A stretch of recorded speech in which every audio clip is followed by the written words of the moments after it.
Sehingga di antara doa Nabi yang enggak dikabulkan Allah, enggak boleh dikabulkan, yaitu melarang umat Islam itu jangan sampai tukaran sama umat Islam sendiri. Itu kata Allah, ya enggak bisa kata Allah, kalau itu enggak saya kabulkan. Artinya ternyata keliru kita bilang kiai kok tukaran, justru bagus kiai tukaran.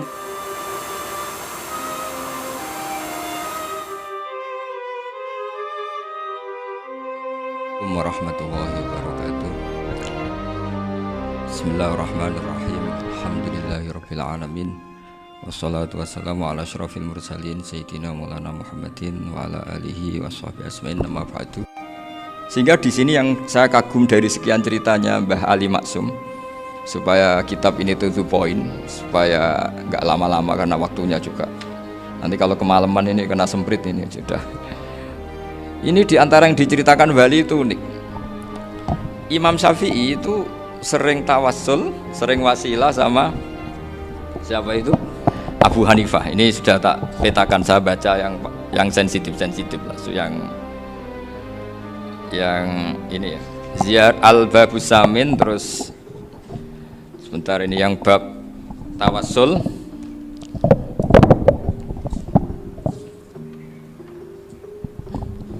Ini halaman 90, mungkin santri-santri kerapyak bisa ngecek lagi di kitab Hujjatu Ahli Sunnah.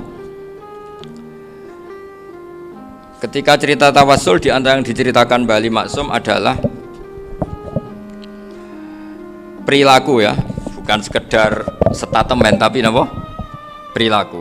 Perilakunya Imam Syafi'i atau ahwalnya kalau bahasa halusnya, yang selalu ke makamnya Abu Hanifah untuk tawassul. Padahal Imam Syafi'i itu orang yang secara ilmu sering kritik Abu Hanifah. Jadi ini saya baca ini di halaman 100, jadi tawassul mulai halaman 9 berapa ini sampai halaman ini yang qala sami'tu Syafi'iyya yaqul inni la atabarraku bi Abi Hanifata wa aji'u ila qabri fi kulli yaumin za'iran fa idza uridat li hajatun shallaitu rak'atain, halaman 100, waji'tu wa sa'altu wa ta'ala al-hajat indahu fama tab'udu anni hatta tuqda. Kana al-Imam Syafi'i ayyama huwa bi Baghdad yatawassalu bil Imam Abi Hanifah yaji'u ila dorihi fayusallimu alaihi wa yatawassalu ila Allah bihi fi qada'i hajati. Terus wa yatawassalu al-Imam Ahmad bi Imamina Syafi'i. Jadi di antara yang diceritakan Mbah Ali Maksum itu betapa Imam Syafi'i yang terkenal sering mengkritik Abu Hanifah dalam tatanan fikih karena beliau tidak percaya ada istihsan. Abu Hanifah berpendapat adanya istihsan, dan kita tahulah ikhtilafu Syafi'i wa Abu Hanifah itu besar sekali. Tapi beliau itu tahu Abu Hanifah itu orang yang sangat soleh. Abu Hanifah itu kalau ketemu sama orang yang utang beliau itu yang lari bukan yang utang Abu Hanifah, karena takut orangnya itu izin. Jadi kalau ketemu yang utang di jalan itu yang sembunyi itu Abu Hanifah. Kenapa engkau sembunyi? Ada yang utang saya lewat, nanti orangnya malu. Jadi setingkat Robi'ah Adawiyah itu beliau di rumah ada maling itu sembunyi. Ditanya kenapa engkau sembunyi? Malu, gak ada yang dimaling. Malu sama malingnya karena serumah itu gak ada barang yang layak dicolong itu. Itu Robi'ah sabda sembunyi. Itu yang bisa niru itu Abu Hanifah. Jadi wali-wali besar ini ternyata saling menghormati dan saling tawassul. Nah, saya berharap tawassul ini bukan sekedar perilaku sosial, tapi memang ada sanadnya. Sehingga terus diceritakan Bali di sini dulu istaqa Umar bil Abbas. Kata siapa tawassul harus dengan Rasulullah SAW? Dulu istaqa Umar bil Abbas. Sayyidina Umar itu tawassul istisqa dengan Sayyid Abbas, padahal kita tahu Sayyid Abbas ini tidak nabi. Terus beliau cerita sampai Imam Syafi'i tawassul sama Abi Hanifah, sehingga gak ada perdebatan itu kan Umar. Kalau Umar kan ada jaminan boleh diikuti karena beliau sahabat. Bali cerita tentang Imam Syafi'i yang tawassul dengan Abu Hanifah, seargumentatif itu. Maka saran saya kepada alumni Kerapyak, santri-santri Kerapyak, karena saya hanya berani ngomong sama santri Kerapyak, sama mas saya ada berani kalah sepuh, itu tradisi keilmuan itu harus dijaga dengan hujjah dan dengan tadwin, dengan pembukuan. Saya punya sekian cerita ya, misalnya dulu kita mungkin iskal itu janggal, kenapa sih orang Islam tukaran sama orang Islam itu?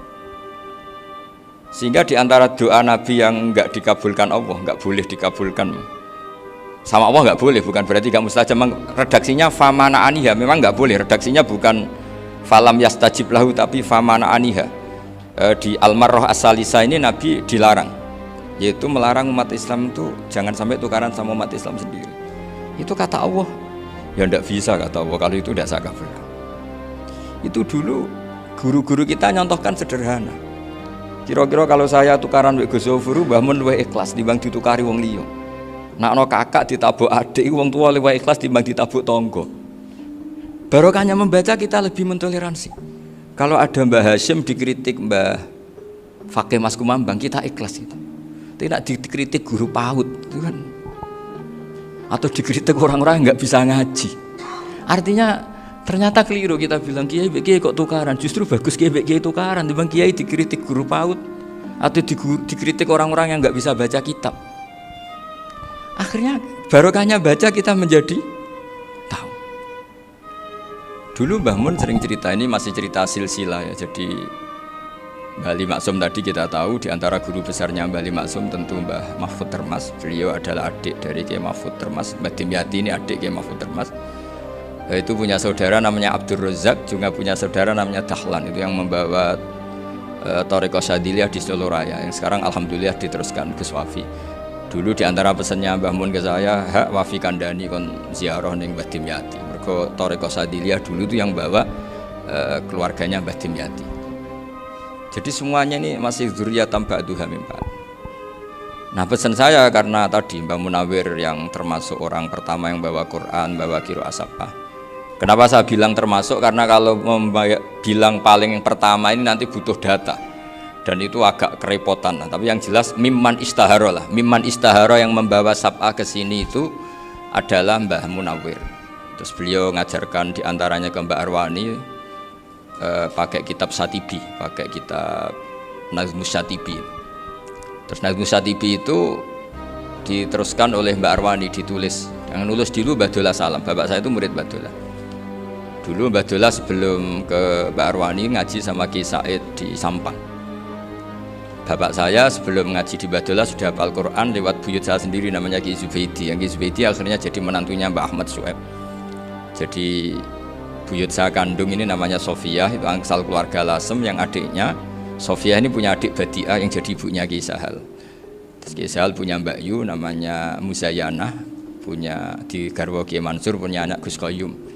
Jadi dulu ibu saya, ibunya Gus Sofur, ibunya Pak Maftu itu semuanya di Lasem. Karena saya dari keluarga Gen ya Lasem, dari keluarga sanad guru ya Lasem. Tapi Lasem Bahdawi itu dulu ngajinya di Mbah Umar Harun di Sarang. Mbah Umar Harun ini menangi Sayyid Ahmad Zaini Dahlan. Sayyid Zaini Ahmad Zaini Dahlan ini punya cucu keempat yang hidup di Sedan, terus makamnya di Lasem, namanya Habib Haidar, itu yang nulis biografinya Mbah Maksum. Mbah Maksum bukan Bali, biografinya Mbah Maksum itu ditulis oleh Habib Haidar, namanya Haidar bin Hasan bin Sodaqoh bin Ahmad Zaini Dahlan. Habib Haidar ini menantunya Sayyid Hamzah Sato. Hamzah Sato itu Hamzah bin Abdullah bin Umar, itu kakaknya Sayyid Abi Bakar Sato, Sohibul I'anah. Nah, Sayyid Umar ini yang dulu ngajari mbahnya Mbah Mun namanya Ahmad bin Su'aib. Nah, di antara ajarannya adalah baca kitab-kitab kecil yang bisa dihafal.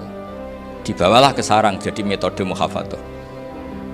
Tapi kemudian lama-lama oleh pondok itu jadi syarat kenaikan kelas. Dulu nggak ada muhafadzah untuk kenaikan kelas ya, supaya orang alim itu harus hafal, lama-lama dipakai syarat untuk muhafadzah. Jadi semua ini sanad harus kita ingat supaya kita bisa menjaga tradisi. Termasuk tradisi ini kiai seneng jagungan, terus ngomong ra penting. Itu juga sanad.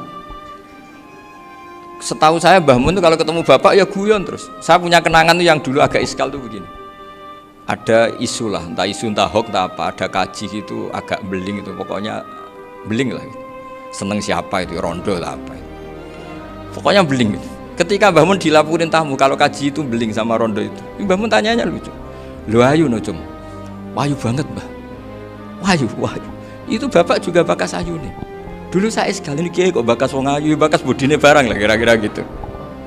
Tapi setelah saya tambah alim, tambah ngerti itu, kata bapak gini, ya apik bakas ayu hak timbang iya no malah qadzaf. Ternyata seni Sekali Mbah Mun atau bapak bilang, kaji kok zina, kaji, maka larinya ke Ghazaf. Maka menghindari bahasa menuduh, ngomong yang nggak penting. Loh ayo no. Jadi kiai dulu tuh orang sok suci tapi dia menghindari hal-hal yang jadi punya seni untuk ngelola kehidupan. Orang bermalam-malam jagungan sama teman asik itu kan perlawanan terhadap nafsu kita, syahwat kita untuk mungkin nikmati dugem di bar atau di tempat-tempat maksiat. Itu setan di Indonesia tuh kakuati sama Ki Jawa. Orang supaya tidak tertarik maksiat itu Ki Jawa cukup ketemu kancane masak terong guyon, gejol-gejolokan zaman mondok, suwengi lulus sangka maksiat. Bar wis tutup. Perlawanannya sederhana, nggak pakai tahajud, nggak pakai wiridan. Karena Ki Jawa juga koyoke rapati potongan ahli ibadah gitu. Jagungan gitu. Jadi setahu saya itu pernah lihat Bali itu sekali ketika beliau ngisi ceramah di Mbah Hamid Bedowi. Saya masih kecil diajak bapak. Dulu kalau bapak ngelihat Bali sama Mbah Hamid itu mesti nangis karena dua orang alim bertemu. Yang akhirnya ya bisanan itu. Mbah Hamid punya anak Gus Nasih, di sini ada Mbah Nafisa, terus jadi Mbak Salih Hindun itu. Jadi dulu tuh ya guyon terus ketika ketemu. Itu yang sering bodoni Mbah Hamid itu ya Ki Bisri. Ki Bisri itu kalau datang ke Ki Hamid Pasuruan, nak wali tenan aku teko ditatakno mangan. Jadi ukurannya ya. Ternyata sampai sana dikei mangan tenan. Masih belum mengakui, kan nak wali tenan aku iki kiai rung di mobil, dongakno aku di mobil. Sudah kalah satu seri itu masih gak terima. Lalu itu Mbah Hamid akhirnya berdoa, ayo monggo, mungkin-mungkin Ki Bisri gak ada mobil. Itu setelah didoain masih tanya, mereknya apa merek? Jadi itu Mbah Hamid jawab, yo paling Holden itu, paling Holden. Itu nyari mobil itu ya adalah dapatnya Holden. Suatu saat Mbah Bisri ditudang Mbah Hamid gak dikasih besar, karena utangnya sudah banyak Mbah Hamid, Mbah Bisri ini utang tadi, utang doa tadi. Itu ya gak dikasih besar, ya gak mau kesang apa-apa kelambimu kayak aku. Didol sama muhibbinya Mbah Hamid, itu harganya melebihi jatah bisaroh. Ketemu Mbah Hamid, Kang, susu Kang, mergo. Jadi dulu itu rileks, makanya ini yang diceritakan ke Zofur. Sebetulnya kalau kiai-kiai itu bersanat itu ya rileks, hidupnya itu rileks. Karena rileks ini perlawanan terhadap kemungkaran. Saya dulu musyawarah sering sama Gus Zofur usul fikih. Itu jelas di antara yang ditulis Lubil Usul itu